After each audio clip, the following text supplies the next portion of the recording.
So to sew this, just place the lining of the neckline underneath and stitch. You can pin it first if you're uncomfortable with doing it directly. Create a sort of like a small opening.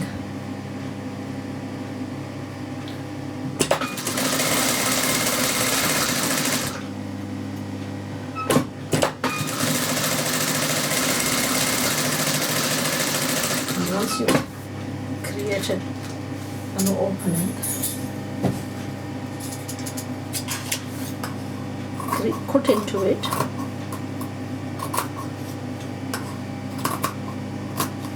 angled out on the edges. Now I was looking for a red zip. Now unfortunately I didn't have a red zip. The only one I've got is a pink one. So we're just going to have to make do with a pink one. And at this point, if you need to, I would say,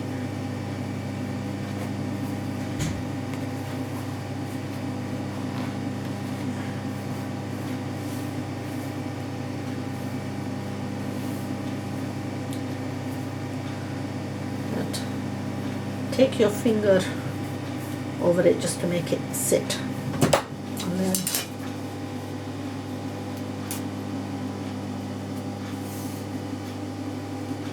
the zip.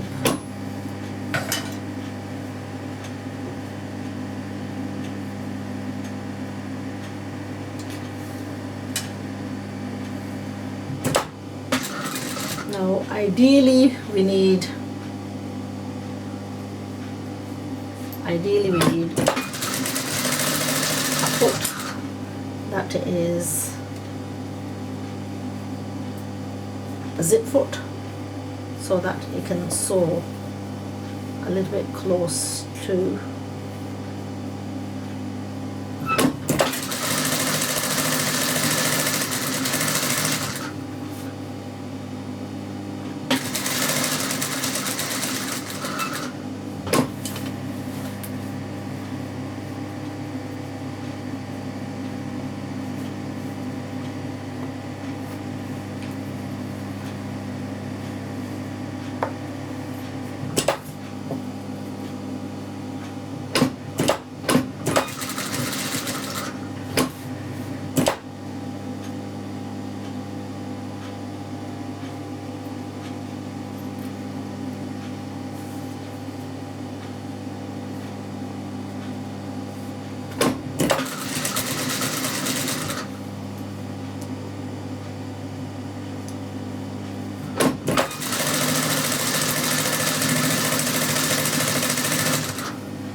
connect to the front and the back.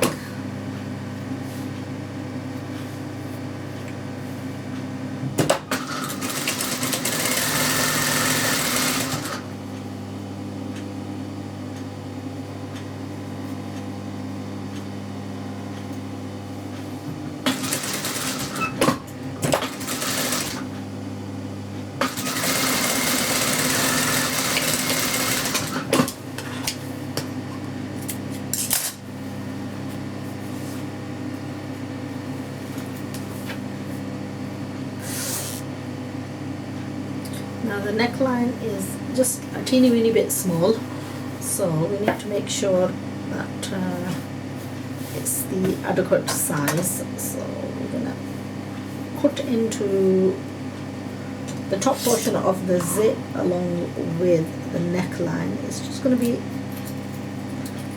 a round neck, which is like average size.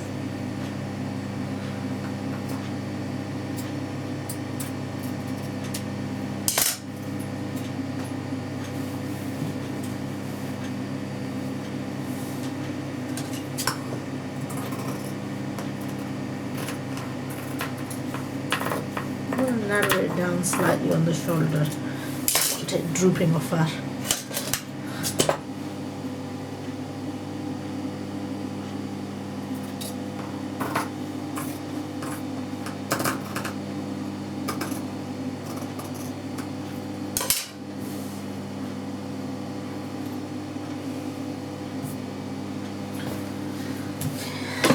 Piping the neckline.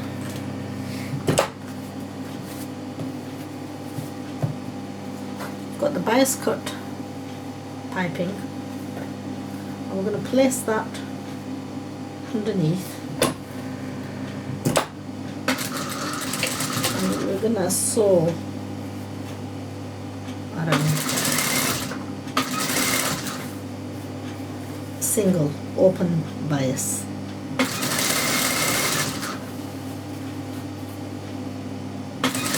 All the way around.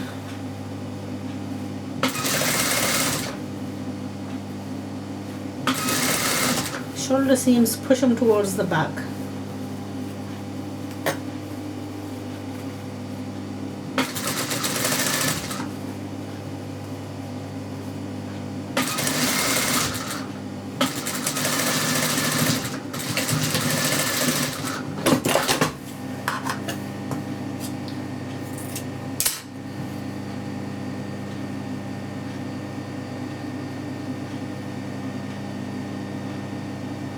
Now we're going to be turning the bias back upwards and seaming on top of this.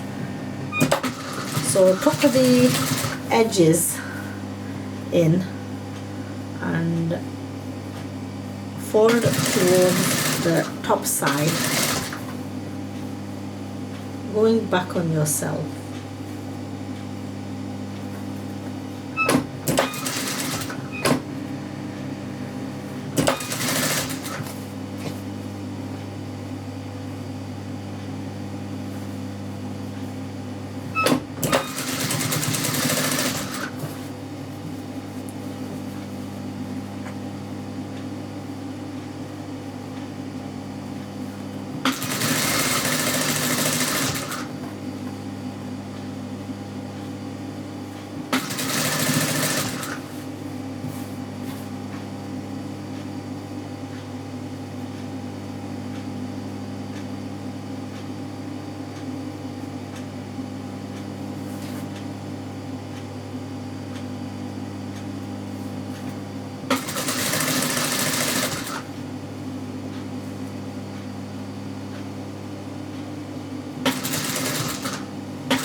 Attach the sleeve. Start off with the front side going towards the back, and then from the back to the front, vice versa.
we're just going to finally do the side seams and then the bottom hem, and that's basically it for our wally outfit. I shall join you tomorrow when Inaya wears this outfit, and I hope you do get inspired to make your own Where's Wally outfit.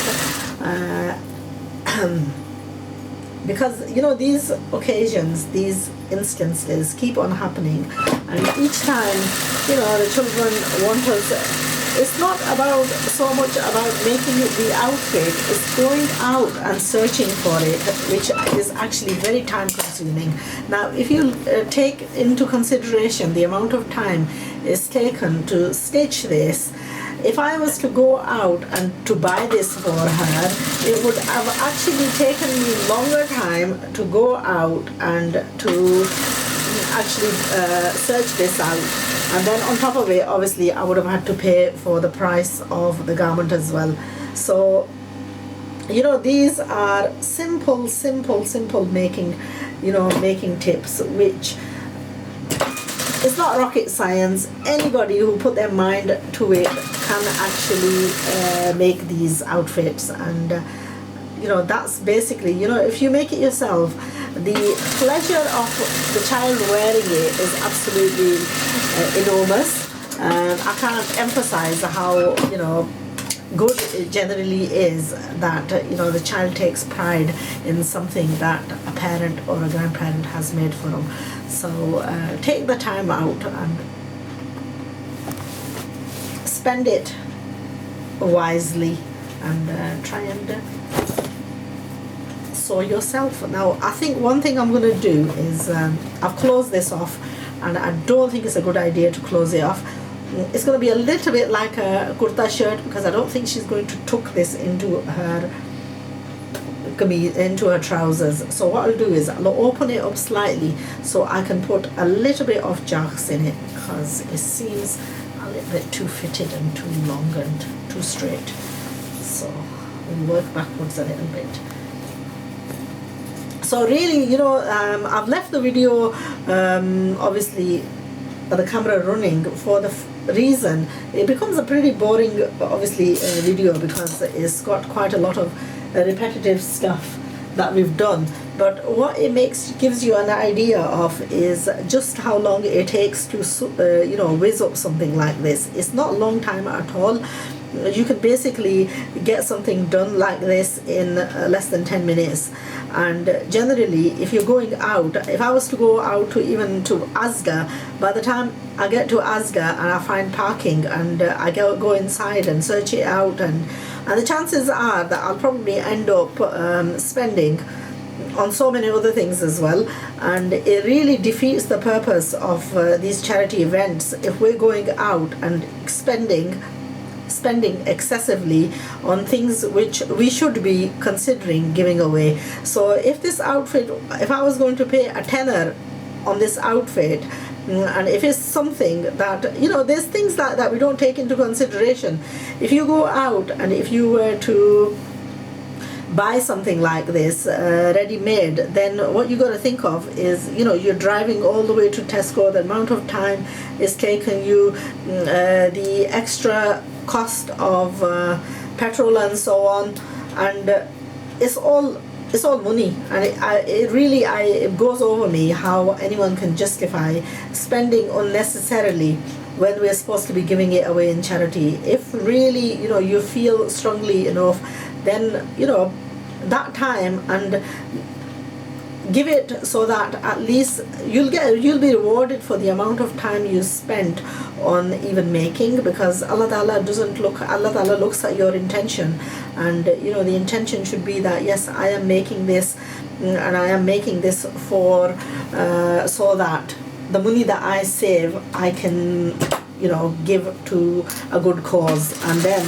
you'll be rewarded for one, giving the money, and two, you will be rewarded inshallah for the time you spent in making that to save the money to give away. So I think double the reward, which is absolutely brilliant, which is something that we should all be thinking of.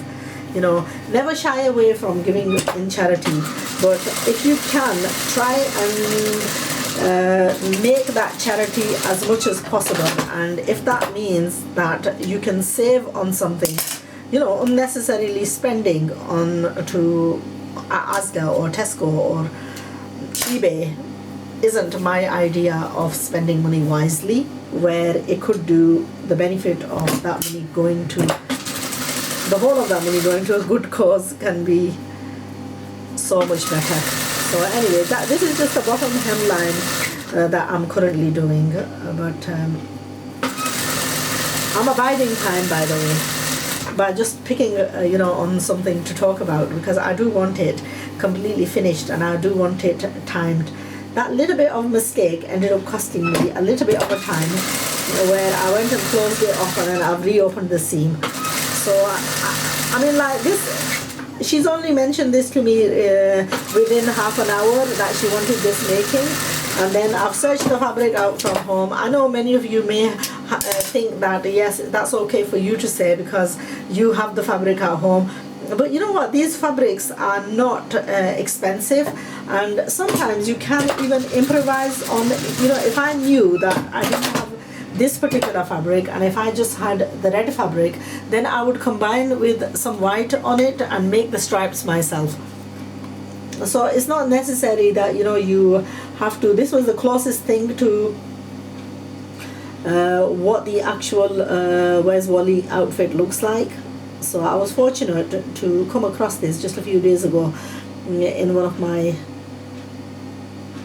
heaps of fabrics that I can't seem to get myself to throw away. Sometimes I feel really bad because I feel like I'm such a hoarder, because I hoard everything. And you know, we moved into this new house and I have rooms already, you know, piles and piles of fabrics lying around everywhere, and my justification is that it all comes handy, you know, it's all useful. Sometimes I start worrying, if I need to move, where will I, you know, I'm constantly dragging things from here and there and making it difficult for myself. That's life.